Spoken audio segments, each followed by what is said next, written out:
The first thing Prince Aster noticed about the witch was that she smelled like rain.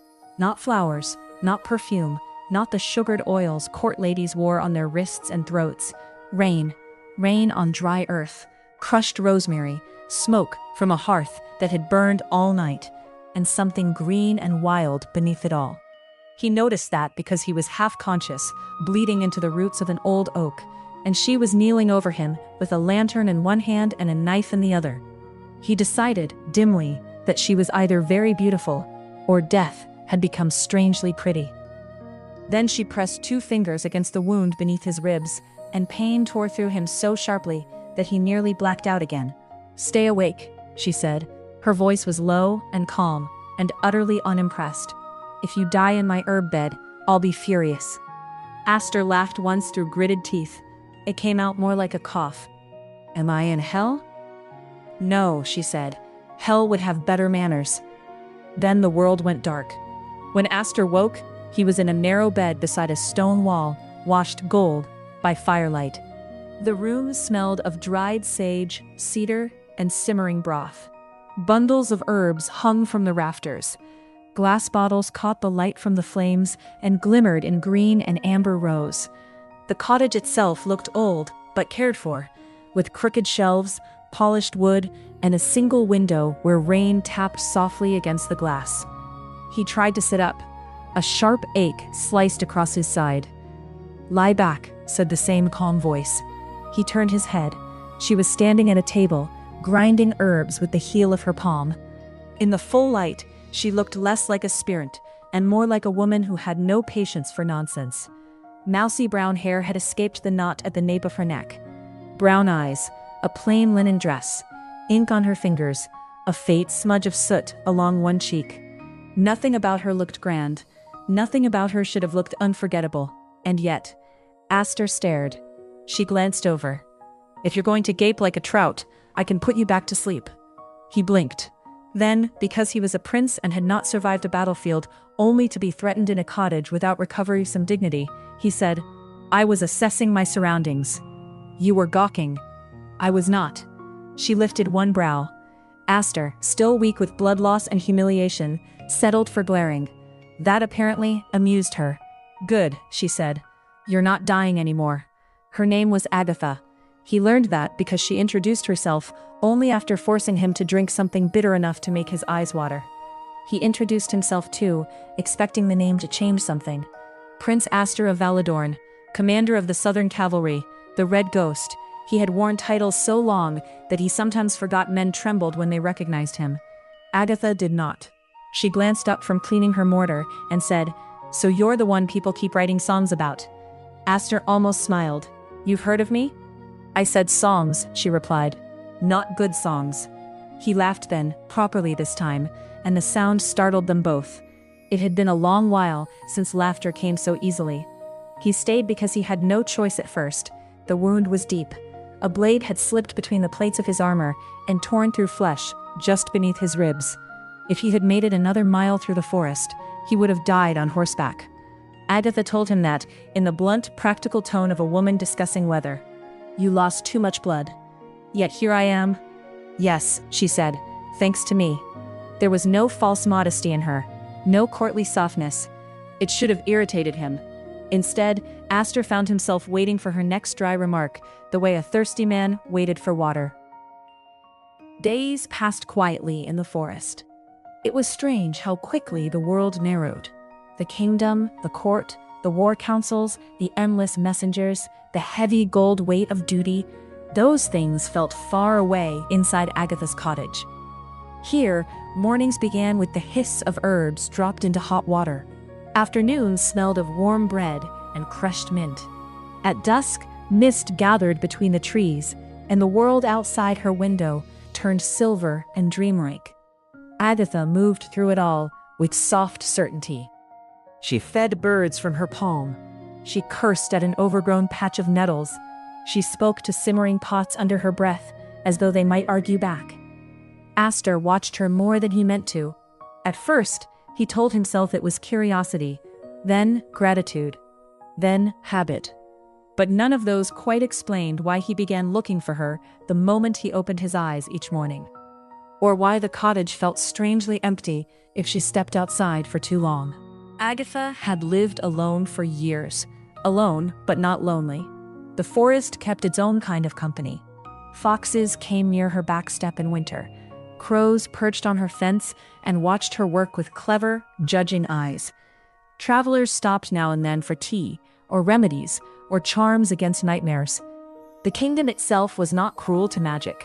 In Valadorn, sorcerers advised merchants on sea winds, healers worked openly in village squares, and wardsmiths blessed fields before planting season. But the royal court was another thing. The court liked power dressed in silk and polished certainty. It liked magic with pedigrees and academy seals and clever speeches. Women who lived alone in forests and answered to no house, no husband, no lord, that sort of woman unsettled them. Agatha knew that much. So she kept her distance from the capital, and until Astor fell bleeding into her garden, that had suited her perfectly. He healed. Of course he healed. Men like Astor were built of iron and arrogance. By the 5th day he was standing. By the 7th he was trying to lift logs, which earned him a sharp scolding and another vile cup of medicine. On the 9th day he followed her into the garden, despite explicit instructions not to. She turned with a basket of rosemary in her arms and found him leaning against the fence, pale but smirking. "You're supposed to be resting." "I am resting." "In my garden?" He looked around. Peacefully. "You're impossible." "And yet," he said, "you saved me." Agatha huffed and bent back over the herbs, but he caught the corner of her mouth lifting. That was the beginning of it, perhaps. Not the grand beginning bards like to invent later. No thunder, no prophecy. Just a quiet morning, and a prince lingering where he did not belong, because a witch with dirt on her hands had started to matter. After he was strong enough to leave, he did. He thanked her properly. He offered gold. She refused it. He offered a favor. She said she preferred not to be indebted to princes. Then he mounted his horse, rode away through the trees, and told himself that was the end. It was not. 3 nights later he returned with a split lip and an excuse about patrol routes. Agatha took one look at him and said, "You could simply admit you missed my tea. It tastes like boiled bark. And yet you keep coming back." He dismounted more slowly than he wished. "Maybe I enjoy being insulted." "Then court must be paradise for you." He came back after that, with increasing honesty and decreasing excuses. Sometimes with cuts, sometimes with bruises, sometimes with nothing but a restless look in his eyes and the weight of too many expectations on his shoulders. Agatha learned the shape of his silences. She knew which days he wanted jokes and which days he wanted quiet. He learned her moods too. She tucked loose hair behind her ear with the back of her wrist, because her fingers were usually stained with herbs or soot. When she was angry, the air in the cottage prickled faintly with static. When she was content, she hummed under her breath without noticing. It happened by degrees, a hand brushing another over a bowl of berries, a shared smile over burnt bread, the simple intimacy of being known. Astor had been desired before. That was no rare thing for princes.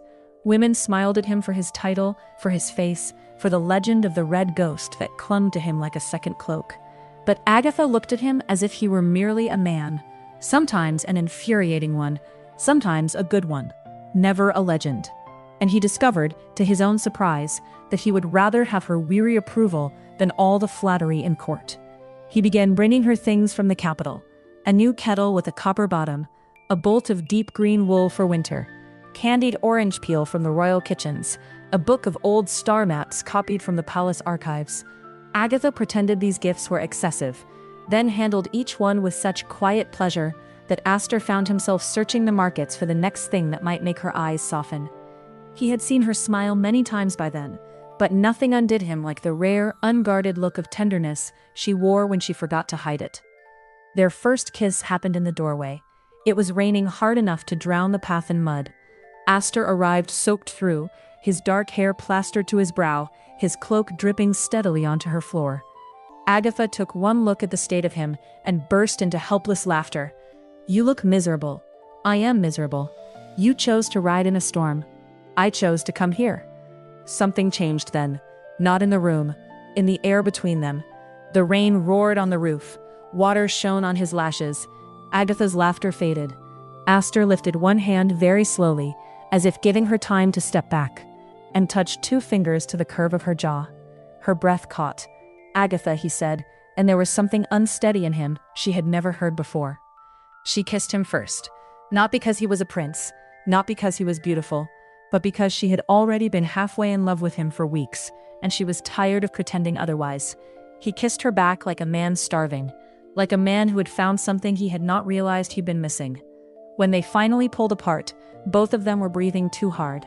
Agatha rested her forehead against his. "This is a terrible idea," she whispered. Aster smiled against her mouth. "Probably." Then he kissed her again. After that, everything changed, and nothing did. He still came through the trees at dusk. She still made bitter tea and mocked his terrible gardening. He still tracked mud into her cottage and apologized only when she glared. But now there were stolen touches, kisses by the hearth. Nights where he stayed so late the moon was high and silver by the time he rode back to the palace. And there were moments softer than either of them expected. Agatha threading her fingers through his hair while he lay with his head in her lap. Aster kneeling in the dirt beside her to plant winter onions, ruining his boots and not caring. The hush that fell over the cottage after laughter, when they looked at each other and knew without speaking that this had become dangerous. Not because it was forbidden, because it was real. He told her he loved her in the first snow. The words came easily once they were there. Too easily, perhaps, for a man who had spent most of his life speaking in commands, strategy, and half-truths polished for court. They were lying beneath quilts, while the fire crackled low. Agatha had one hand spread over his chest, listening to the steady beat of his heart. Aster stared up at the ceiling beams for a long time. Then he said, quietly, "I think I started loving you the day you threatened to let me die in your garden." Agatha smiled, without lifting her head. "That was romantic." "I'm trying. I can tell." He turned his face into her hair. "I love you." The room went still. The sort of stillness that happened in forests before dawn, when the world held its breath. Agatha swallowed. She had known. Of course she had known. She had seen it in the way he looked at her, in the way his voice gentled when he said her name, in the way the proud Prince of Valadorn came to her cottage not for healing anymore, but because he could not stay away. Still, hearing it undid her. She lifted herself on one elbow and looked down at him. His emerald eyes were open, steady, and utterly defenseless. She brushed her knuckles over his cheek. "I love you too," she said. He closed his eyes for a moment, as if the words hurt in a sweeter way than any wound he had ever taken. Then he pulled her down and kissed her like a vow. The night they first lay together, the forest was quiet. No storm, no omen, just firelight, warm skin, and the slow surrender of 2 people who had already given each other their hearts. Aster touched her as though she were both fragile and sacred. Agatha, who had spent years alone and thought herself entirely accustomed to solitude, discovered she had never once imagined this kind of tenderness. Not the urgency, not the heat, not the aching sweetness of his mouth at her throat when he whispered her name, like prayer and apology and praise all at once.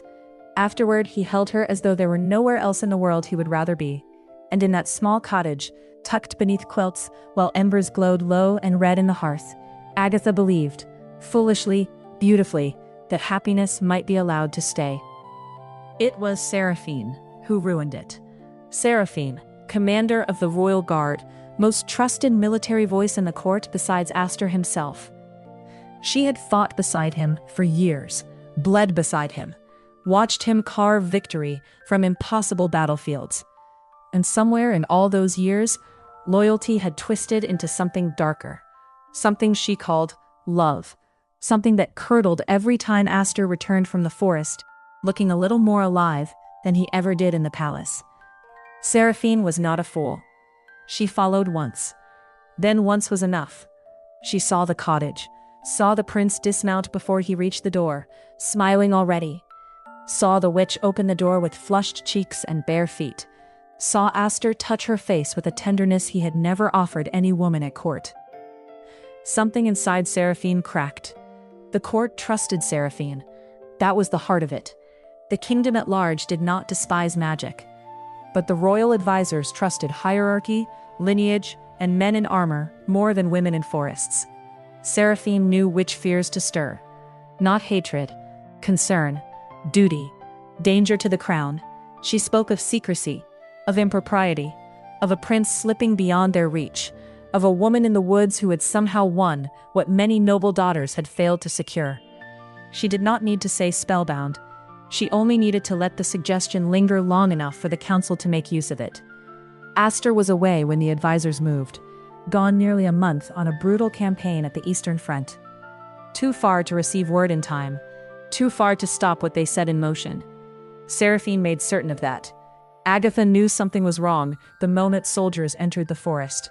The birds had gone silent. Even the wind felt wrong. She stepped out of her cottage with a basket in one hand and found steel in the trees. Royal steel. Seraphine rode at their head in silver armor. Her face was bare, her expression unreadable. Agatha's pulse stumbled. "Aster knows you're here?" Seraphine swung down from her horse. No, the single word was cold enough to frost the air. Agatha set the basket down. Her hand brushed absently over the front of her dress, more from unease than thought. She had told no one yet what she had begun to suspect in recent days. The missed bleeding, the strange tiredness, the quiet, impossible hope she barely dared name. Seraphine did not notice, or if she did, she thought nothing of it. The soldiers spread around the cottage, not attacking, containing. Agatha understood at once that resistance here would get someone killed. Maybe her, maybe them, maybe worse. "What have you told them?" she asked. Seraphine took a step closer. "The truth, mostly." Agatha stared at her. "And what truth is that?" "That he forgot himself for you." The words landed like a slap. Seraphine's voice remained level, but there was something fever-bright beneath it now. "He was a prince before he found you. A commander. A man meant for more than this." Her gaze swept the cottage with naked disdain. Tea, herbs, mud on the floor, a nameless woman in the woods. Agatha's chin lifted. "He came here because he wished to." "Yes," Seraphine said. "That is what I cannot forgive." For the first time, the mask slipped. Not fully. Just enough. Agatha saw it then. The jealousy, the humiliation, the raw wound of a woman who had stood at Aster's side through blood and steel and watched him give the softest parts of himself to someone else. Seraphine stepped nearer still. "I rode beside him in winter campaigns. I pulled arrows from his flesh. I kept men alive long enough for him to win battles they still sing about." Her jaw tightened. "I earned my place beside him." Agatha said nothing. Seraphine laughed once, bitter and breathless. "And then there was you, in a cottage, with your quiet voice and your patient little smiles. You did nothing but open a door, and he gave you what I could never make him give me." Agatha's throat tightened. "He loved me," she said softly. Seraphine's eyes flashed. Yes, a terrible stillness followed. Then Seraphine leaned close enough that only Agatha could hear her. "You should have had the good sense to refuse him." Agatha looked at her in disbelief. "Why? So he could spend his life loved by no one?" Seraphine's mouth hardened. "He would have had duty, honor, a future worthy of his blood." Agatha's answer came like a blade. "He would have had you, you mean." That struck home. For a moment Seraphine looked as though she might slap her. Instead, she smiled. It was a dreadful thing to see. "Bind her." Two soldiers moved in, iron runes clamped between their hands. One of them hesitated. "My lady commander?" Seraphine did not raise her voice. "Bind her." The iron snapped around Agatha's wrists, biting cold as winter river water. Magic recoiled inside her. Agatha sucked in a breath. The younger soldier would not meet her eyes. Seraphine watched her with a kind of starving cruelty. "You should have stayed a passing indulgence," she said. "Something he forgot after a week of bad judgment. Instead, you made him look at the palace as though it were a cage." Agatha strained once against the chains. "Aster will never forgive this." Something almost pitying crossed Seraphine's face. "You still think this ends with him choosing you?" Then her gaze drifted to the cottage, the open door, the low roof, the smoke curling peacefully from the chimney. The life Aster had gone out of his way to build between battles. Seraphine took the torch from a soldier's hand. Agatha went still. No, Seraphine did not look at her. He was not meant to belong to this place. The torch struck the roof. Flame raced up old timber like it had been waiting. Agatha lurched so hard against the chains, they cut into her skin. Smoke billowed black into the trees. The shutters caught. Then the herb-drying beams. Then the doorway. Her home, her bed, his shirts folded in her chest from nights he stayed too late to leave. The table where they had eaten. The little corner by the hearth, where she had begun, secretly and shyly, to imagine setting a cradle. All of it vanished behind roaring fire. Seraphine watched it burn. That place made him weak. Agatha could not breathe. He came there because he was happy. Seraphine turned then, and for one raw, ugly instant, all the love she had called devotion showed its true shape. Men like Aster are not meant for happiness, she said. Aster returned to the capital at dusk after nearly a month on the battlefield, mud-streaked and exhausted from the road. Something was wrong before he even passed beneath the gates. The city felt grim. People bowed, but too quickly. Conversations stopped when he rode past. A pair of merchants whispered behind their hands. A woman at the fountain crossed herself when she saw him. Aster slowed his horse. The forest witch. The prince. The words carried just enough to reach him. A cold unease slid under his skin. By the time he reached the palace, dread had already settled deep in his chest. The council chamber doors were closed. 2 guards stepped forward. Your Highness, the council. Aster shoved past them and threw the doors open. Inside, the advisors sat around the long table. Seraphine stood among them in full armor. Too calm, too composed. Aster's voice cut through the room. Where is she? No one answered immediately. The eldest counselor folded his hands. Prince Aster, you return at a difficult moment. Aster looked only at Seraphine. What did you do? Her expression did not change. What was necessary? The words struck like flint to dry tinder. Aster crossed the room in 3 strides and seized the front of her armor. You touched her? Guards rushed forward. Aster shoved one aside hard enough to send him stumbling. Another caught his arm. He tore free and turned back to Seraphine, fury blazing. She was under my protection. Seraphine's jaw tightened. You abandoned that protection when you left her hidden in the woods. Aster stared at her. Hidden? He said. She lived there before I ever came. The counselor spoke calmly, as if discussing a minor trade dispute. You have been gone for weeks, Your Highness. The city has had ample time to discuss the matter. The words struck him harder than any blow. Weeks. Rumors. While he fought. While he bled. The counselor continued. You disappear from court. You neglect duties. Word spreads that a prince of the royal family has given his loyalty to a solitary witch, beyond any lawful oversight. Aster's voice dropped. She is not a threat. That, said another counselor coolly, is not yours to decide. Aster's patience snapped. He lunged forward. 2 guards caught him before he reached the table. He fought them off instinctively, driving one back with a shoulder and wrenching his arm free. Where is she? Seraphine answered, in the lower cells. Aster went still. She has already been judged. Something cold slid through his chest. What do you mean, judged? The eldest counselor's voice remained perfectly steady. The sentence will be carried out at dawn. For a moment, Aster simply stared at them. Then the room exploded. You sentenced her? He surged forward again, rage burning through restraint. 3 guards held him this time.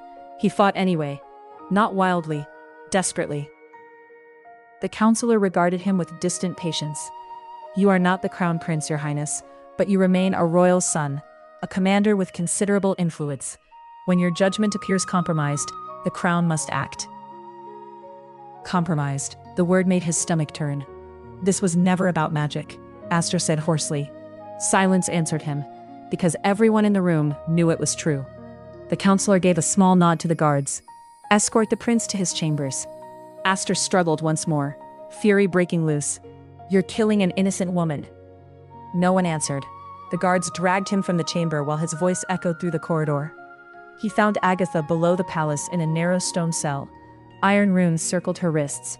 Ash still marked one side of her face. For a moment, he could not breathe. She looked up when he entered. Relief flickered across her features. Then something else followed it. Something quieter. Something broken. Aster. He crossed the room at once. Agatha, I didn't know. I swear to you, I didn't know. He reached for her. She pulled back slightly. Not in anger. Just enough. Enough to remind them both where they stood. They burned my home, she said softly. His jaw tightened. I know. They said I bewitched you.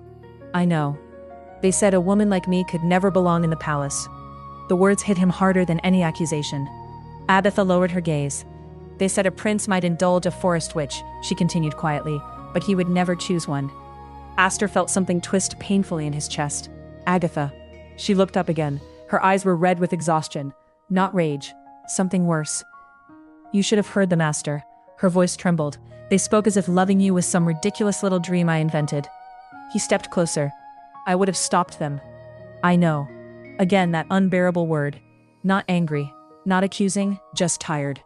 Agatha let out a shaky breath. I kept telling myself you would come. Aster swallowed. I did.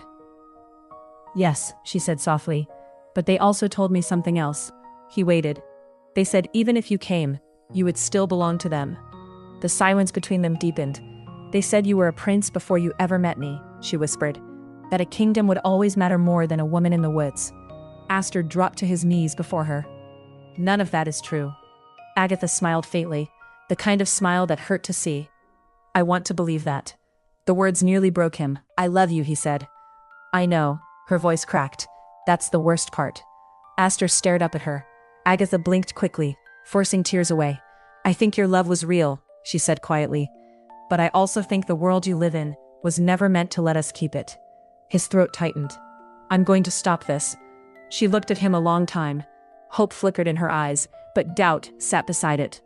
Footsteps sounded in the corridor. The guard cleared his throat. Time, Your Highness. Aster stood too quickly. No. Agatha's hand moved unconsciously to rest low against her stomach. Protective, without thinking. He noticed the gesture but did not understand it. She stepped back. Go, she whispered. I'll come back before dawn. Her expression softened. Tender, heartbroken.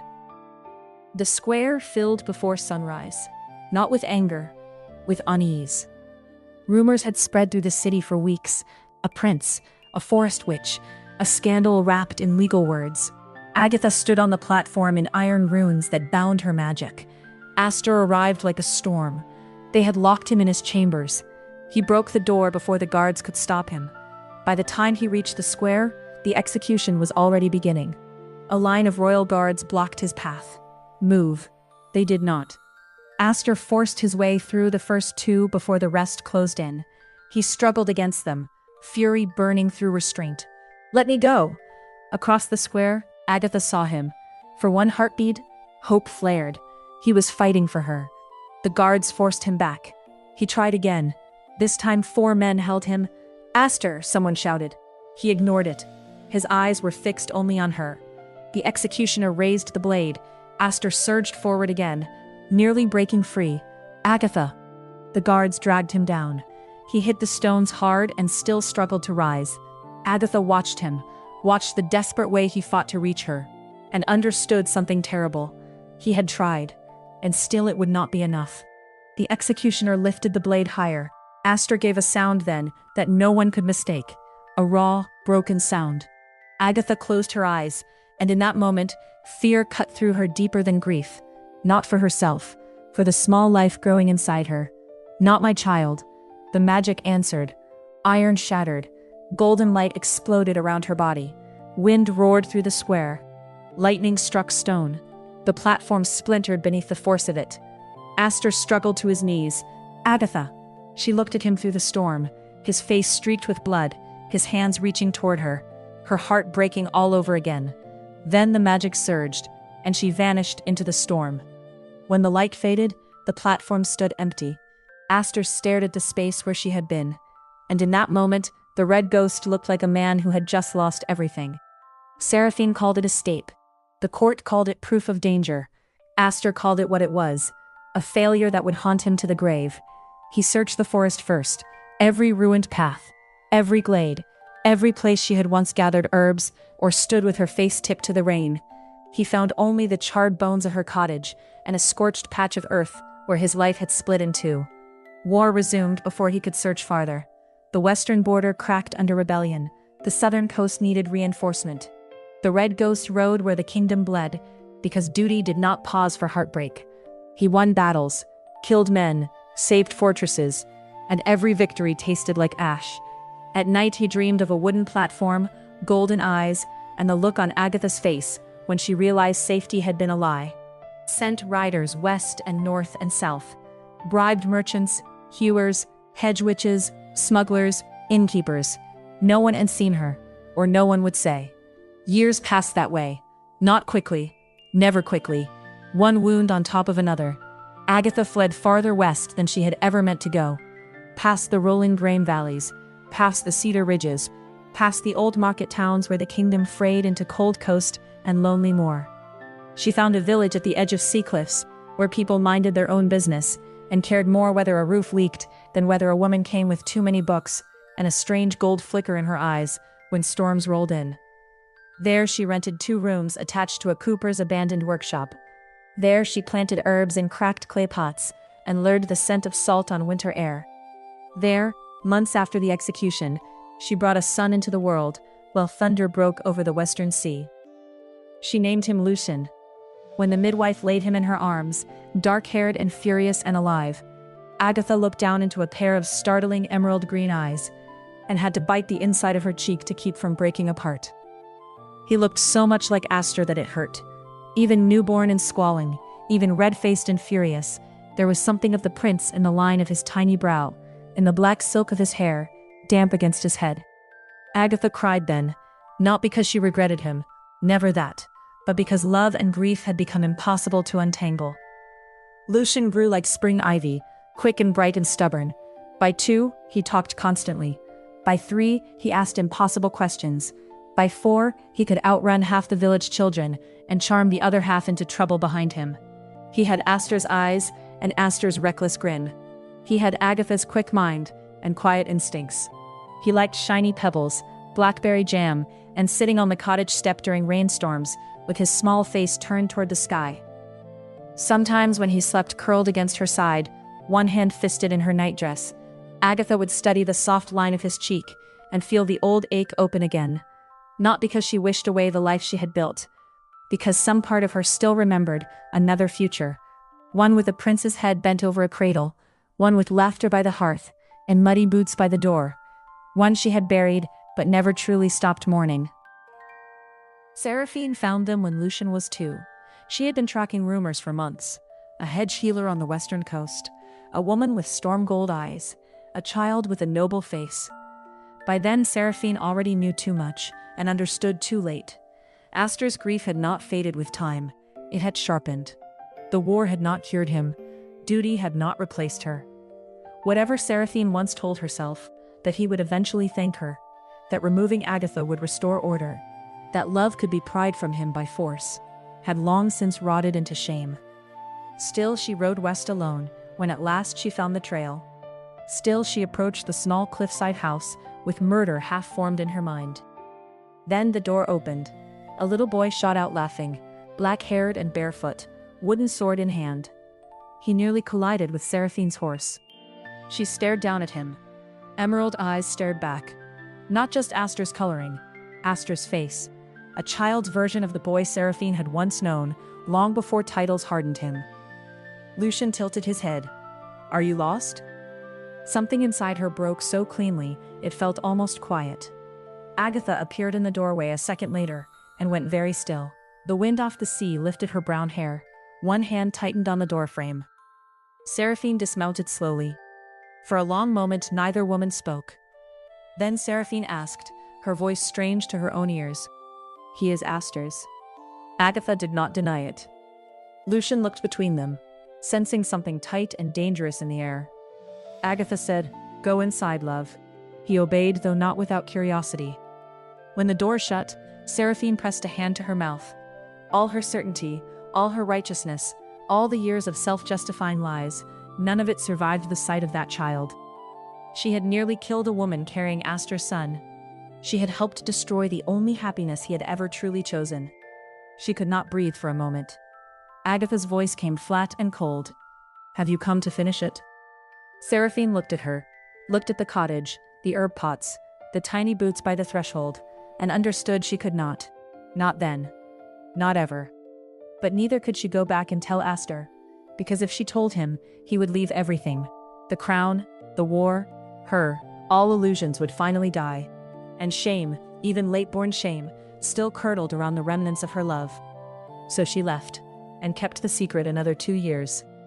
The truth came to Aster on a battlefield, not in a dramatic hall, not under banners, in mud, in blood, in the wet stink of trampled grass and torn bodies, after a border clash turned brutal at dusk.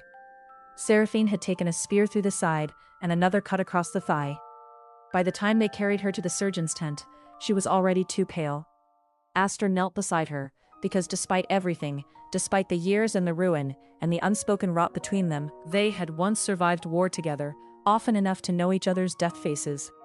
Rain rattled against canvas. Torchlight shook. Seraphine turned her head toward him with effort. He had never seen fear in her before. Only once, perhaps. Now he saw regret instead. "Aster," she whispered. "Save your strength." A weak breath of something like a laugh left her. "That has never worked on either of us." He said nothing.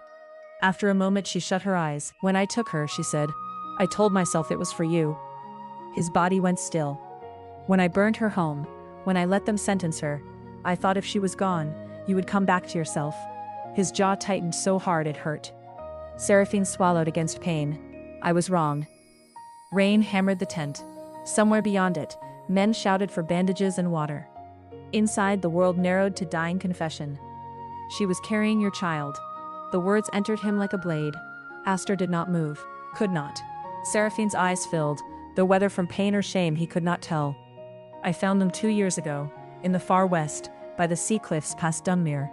Her voice trembled. "A boy. Black hair. Green eyes. He looked like you when you were small." The tent spun. Aster braced one hand on the edge of the cot. For one impossible savage second, he could see it.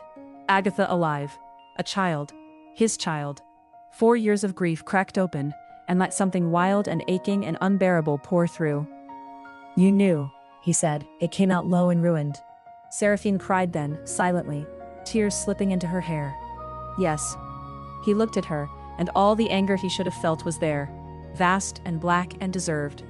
But layered beneath it was another agony entirely. 4 years. 4 years his son had lived and grown and laughed somewhere beyond the western sea, and he had not known. "I was afraid," Seraphine whispered. "If you found them, you would never come back." Aster bowed his head. The grief was too large to hold upright. "You already lost me," he said. Seraphine's breath hitched. "I know." She reached weakly toward him, not quite touching. "Tell her." She winced, swallowed, then tried again. "Tell her I am sorry. It is a poor thing. I know it is poor. But it is true." Her hand fell. The surgeon pushed through the tent flap at last, but one glance told Aster what the man did not need to say. Seraphine died before dawn, and Aster rode west before the pyres were cold. He barely slept on the journey. He rode through rain and sleet, through market roads churned to mud, through fishing villages and cliff paths, and salt wind so sharp it made his eyes sting. Not because he feared losing the trail, because terror had taken a new shape. Not that Agatha was dead. Worse, that she was alive, and might look at him and find nothing left in herself that wanted him near. That his son might see only a stranger. He found the house at dusk, small, whitewashed, perched above a gray-blue sea shivering under cold spring light. Herb pots lined the front step. A child's wooden sword lay abandoned near the fence. There was smoke from the chimney, and in the yard, chasing a flock of protesting chickens with fearless determination, was a little boy. Aster stopped breathing. The child turned at the sound of hoofbeats. Black hair, emerald eyes, his own face, softened into youth and sunlight and innocence. The world narrowed to a single point so sharp it might have split his heart cleanly in two. Lucian stared up at him, suspicious and curious all at once. "You're on our road," the boy announced. Aster's throat closed. He opened his mouth.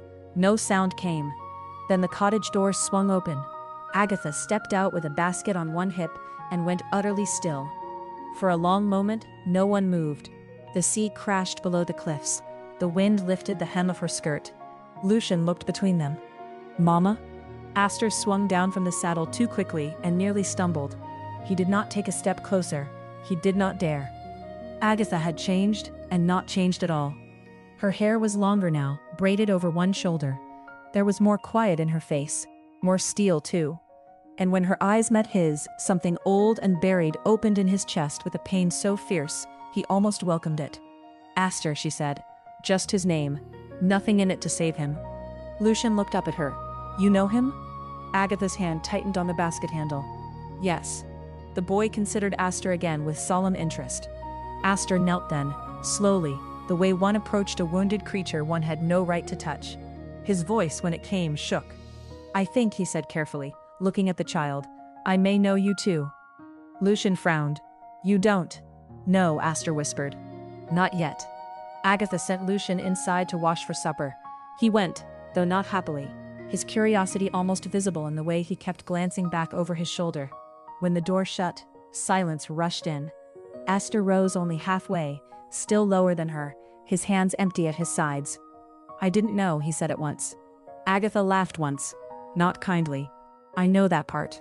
I would have come. Her face tightened. You should have had the chance. He bowed his head. There was no defense against truth. Wind moved between them, carrying salt and wild thyme. Aster looked at the house, at the tiny boots by the step, at the life she had built from ruin. Is he? His voice broke. He tried again. Is he mine? Agatha closed her eyes for one heartbeat. When she opened them, there was grief there still, and fury, and love worn thin by years of surviving without room for softness. Yes. The single word left him wrecked. Aster covered his mouth with one shaking hand. He had faced death often enough. This was worse. This was joy so sharp it cut. Grief reborn inside hope. All the moments missed. His son's first cry, first steps, first words, gone. Because he had failed to protect the woman he loved. Because other people's choices had reached into her life and torn it apart. Because his title had not been enough. Because he had not been enough. Tears burned unexpectedly behind his eyes. He did not hide them. Agatha watched him and said nothing. At last he lowered his hand. I am sorry, he said. The words were small, hideously small. He knew that. I know they are not enough. I know they never will be. But I am sorry for every hour you spent alone, when you should not have been. For every fear, for every indignity, for every day he grew without me, because I did not stop it in time. Agatha's mouth trembled. Only once, then steadied. He asked me last winter why he has no father. Aster flinched like he had been struck. What did you tell him? The truth I could bear. Her eyes shone, but her voice stayed level. That his father was brave, that his father did not know where we were, that sometimes the world breaks things that should have been simple. Aster closed his eyes. For a moment, the sea, the wind, the cliffs, all of it seemed very far away. When he opened them again, he asked the question he feared most. Is there any place for me here? Agatha's answer was immediate. Not because you ask. Fair, completely fair. He nodded. Then I'll earn one if you let me try. Something moved through her face then. Not forgiveness, not yet. But not rejection either. Only exhaustion, and the faintest crack in the wall she had built to survive him. Lucian's voice rang from inside the house. Mama, the water is cold. Agatha let out a breath that almost sounded like a laugh.